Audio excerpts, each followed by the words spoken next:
દૂષિત પાણી અંગે ટીવી9 અહેવાલ બાદ તંત્ર જાગ્યું. પાલિકાએ પાઇપલાઇનમાં લીકેજ શોધવાની કામગીરી શરૂ કરી. કપડવંજમાં દૂષિત પાણી આવતું હોવાની ફરિયાદ. દૂષિત પાણી પીવાના પાણીની લાઇનમાં કેવી રીતે ભળે છે તે અંગે તપાસ. આરોગ્ય વિભાગની પણ મદદ લઈ સર્વેની કામગીરી કરાશે.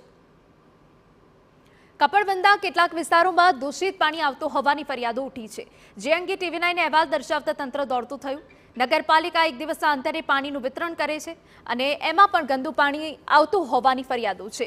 જોકે હવે પાલિકા દ્વારા તાત્કાલિક ધોરણે લીકેજ શોધવાની કામગીરી શરૂ કરાઈ.